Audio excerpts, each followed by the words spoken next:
Third number सरकम centre. सब का trigonometry के बेसिस पे एक फार्मूला होता है और कोऑर्डिनेट में उसका अपना एक रूल रेगुलेशन होता है, ठीक है। सरकम सेंटर, सबसे पहला चीज सरकम सेंटर बोलते किसको है, तो इट इज सेंटर ऑफ, दिखते चलिए, ठीक है, it is centre of circumcircle. और सरकम सर्कल किसको कहते हैं, जिसका रेडियस हो गया, which passes through vertices, which passes through vertices of triangle, which passes through vertices of triangle, ठीक है। दूसरा सर्कम रेडियस कोई पूछेगा तो क्या आप आंसर दे सकते हैं, it is the radius of circum circle, it is the radius of circum circle.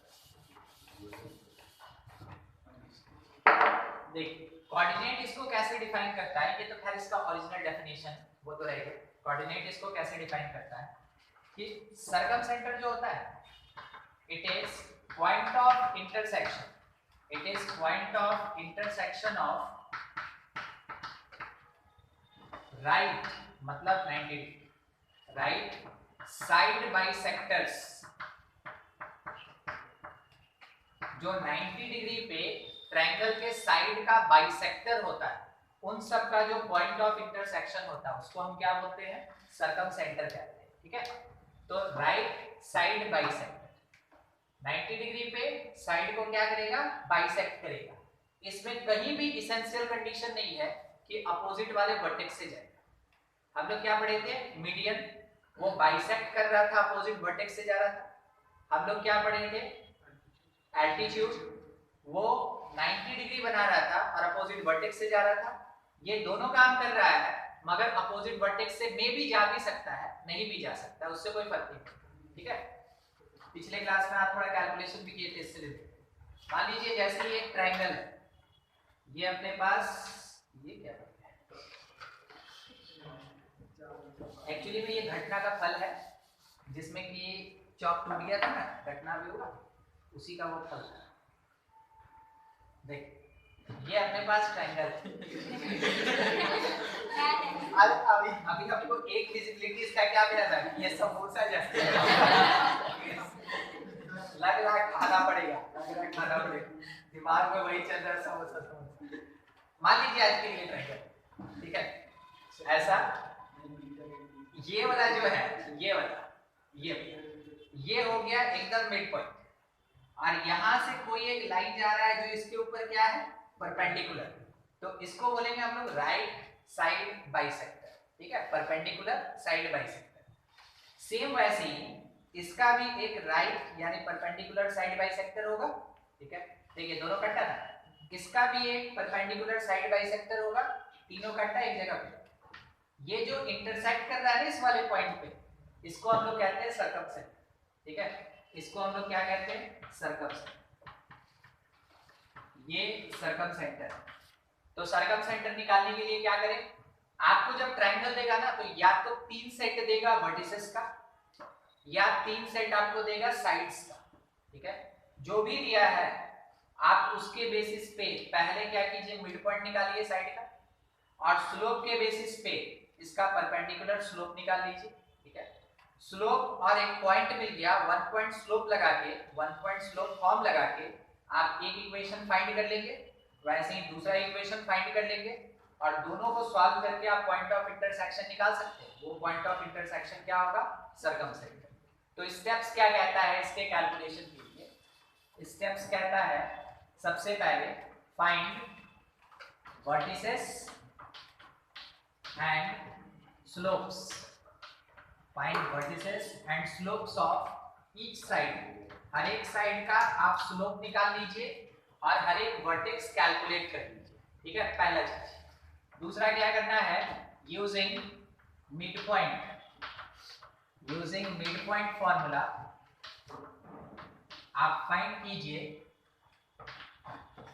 Mid points of each pair of vertices, each pair of vertices, या इसी को हम ऐसे कह सकते हैं ऑफ ईच साइड, मान लीजिए आप ए बी दो वर्टिसेस को मिला के इसका मिड पॉइंट निकालिए ना। हम ये भी तो कह सकते हैं it is the midpoint of A B side. तो साइड का या दो वर्टिसेस का जो पेयर बन रहा है उसका मिड पॉइंट निकालिए। तीसरा, using m1 m2 equals to -1 find slope of perpendicular bisector, slope of perpendicular bisector, ये आप फाइंड कर लेंगे। और उसके बाद फोर्थ नंबर में क्या करना है, यूजिंग वन पॉइंट स्लोप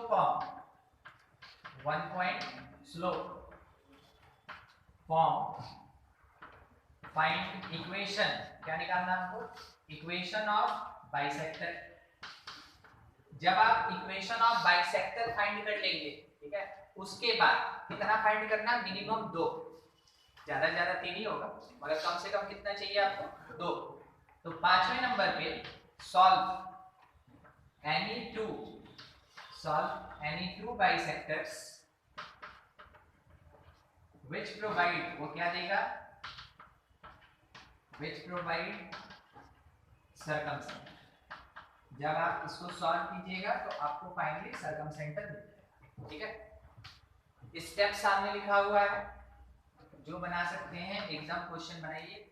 जबकि ए मेरे पास एक पॉइंट है 1 2, बी एक पॉइंट है 0 और सी एक पॉइंट है 3 5 3 4। इससे जो ट्रायंगल बन रहा है ना उसका हमको सर्कमसेंटर चाहिए, इससे जो ट्रायंगल बन रहा है उसका सर्कमसेंटर चाहिए। आप नोट कर लीजिए और सर्कमसेंटर फाइंड कीजिए, स्टेप सामने लिखा हुआ है।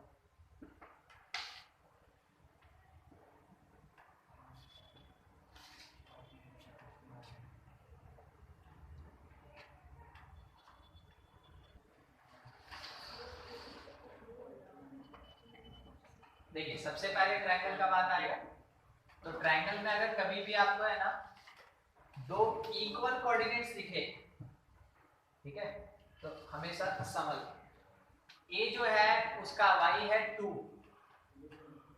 तो ये 1 2 हो गया लगभग। दूसरे वाले का कितना है 0 2, यहाँ होगा तो थोड़ा बड़ा कर 1 को थोड़ा बड़ा कर लगभग ऐसे। ये होगा मेरा b, ये है a 1 2 और उसके बाद c 3 4। ये 1 है तो 3 तो यहाँ जाए और 4 जो है वो लगभग यहाँ जाए। तो दायरे में रखते हैं इसको, ऐसा कुछ बन गया, ट्रायंगल हो गया। अब इस ट्रायंगल के लिए हमको जो फाइंड करना है सो आप इसी के पीछे क्यों निकालेंगे, जबकि हमको तीनों में से हम किसी को भी निकाल सकते हैं, है ना। ए जो है वो कितना है 1 2 है, बी 0 2 है और सी है 3 4। सबसे पहला चीज इसका मिड, ए और सी का मिड क्या होगा,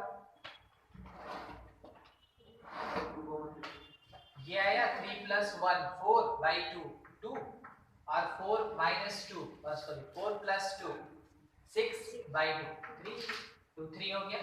अच्छा इसको हम लोग कुछ नाम दे देंगे, अभी छोड़ दीजिए। इसका मिड क्या होगा, इसका 3/2 कौन सा 3/2 और 3 ये हो जाएगा, मतलब दोनों ऐसे सीधा जाएगा, ये पैरेलल दिए तो पैरेलल हो गए, ठीक है। या तो BC पे मान लीजिए ये B है और AC पे मान लीजिए ये E है। अब इस जगह पे हमको एक परपेंडिकुलर चाहिए, परपेंडिकुलर, तो इस लाइन को हम क्या बोलते हैं L1। तो slope of L1 that is -1 by the slope of BC, सही बोले। L1 का जो स्लोप होगा और BC का जो स्लोप होगा उसका प्रोडक्ट -1 होगा। तो अगर हम लोग दूसरे वाले को ले रहे हैं स्लोप ऑफ L1 तो -1 by the slope of BC। Slope of BC कितना, y2 - y1 2 by x2 - x1 3 2/2 तो -3/2 आया। अच्छा अब इसको मान लीजिए यहाँ पे जो परपेंडिकुलर जा रहा है ना, यहाँ जो परपेंडिकुलर जा रहा है इसको मान लीजिए आप क्या L2, तो slope of L2 that is equals to AC के स्लोप का रेसिप्रोकल नेगेटिव रेसिप्रोकल। AC का स्लोप कितना है 4 माइनस 2 2 और 3 माइनस 1 2 2/2 कितना होता है 1, तो माइनस 1 आ जाएगा। मिल गया दोनों का स्लोप। हमको क्या चाहिए सबसे पहले L1 का इक्वेशन। आप प्रोसीड कर रहे हैं इक्वेशन ऑफ L1 के लिए। तो हम लोग क्या सीखे y माइनस y1।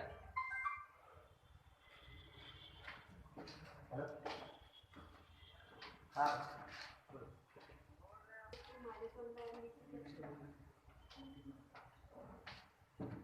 ये L1 है ना, ठीक है। ये परपेंडिकुलर इसके ऊपर, किसके ऊपर BC के ऊपर। तो BC का स्लोप और L1 के स्लोप का प्रोडक्ट कितना होगा, तो L1 का slope -1 by slope of BC है।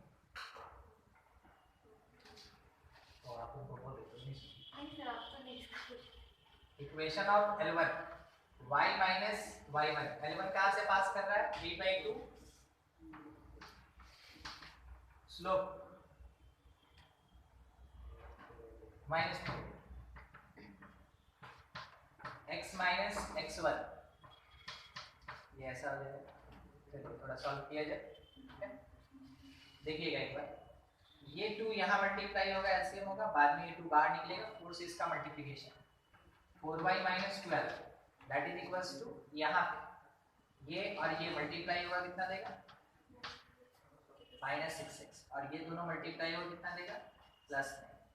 एक तरफ शिफ्ट करिए 6x plus 4y minus 21 is 0 is equation of L1। ये L1 का इक्वेशन आ गया। Same process L2, same process.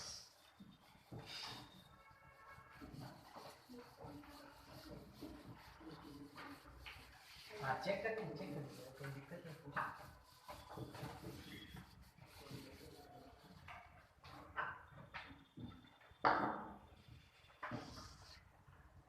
देखिए इक्वेशन ऑफ L2,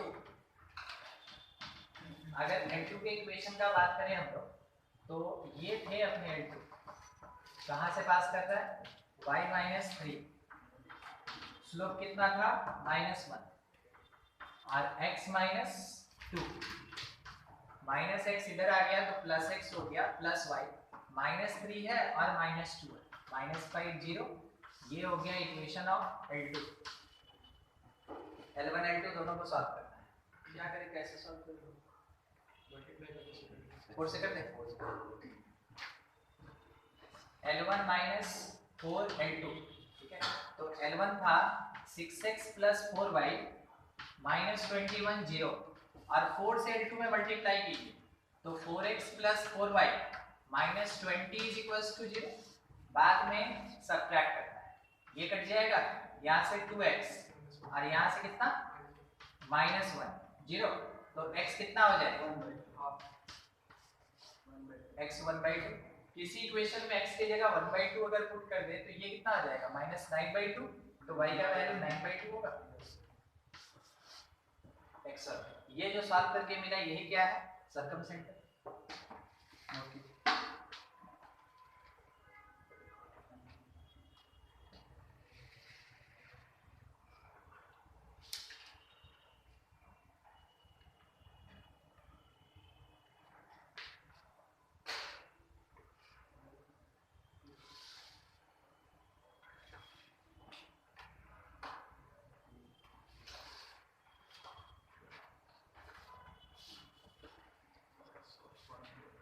आपका एक और तरीका है। देखिए मान लीजिए कोई भी एक ट्रायंगल है, अल्टरनेटिव वे है, एक ट्रायंगल है, तो A x1 y1, B x2 y2 और C x3 y3 ये गिवन है। अगर नहीं गिवन है तो क्या करेंगे, दो साइड को एक साथ सॉल्व करेंगे, वर्टिसेस निकल जाएगा। सर्कमसेंटर यहाँ कहीं बीच में, ठीक है, इधर उधर कहीं भी, मगर ट्रायंगल के अंदर, ठीक। सर्कमसेंटर, ये जो सर्कमसेंटर C है इसको xy मान लीजिए। अब आपको ये बताना कि ये तो सर्कल का सेंटर है, और अगर हम सर्कमसेंटर से एक वर्टेक्स का डिस्टेंस लेंगे तो it is the circum radius.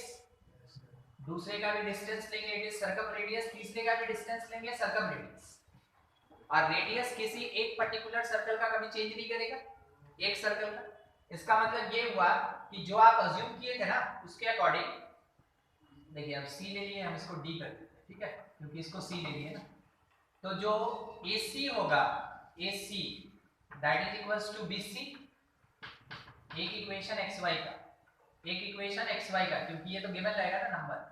दूसरा BC is equals to CD, और तीसरा भी कुछ होगा, CD is equals to AC।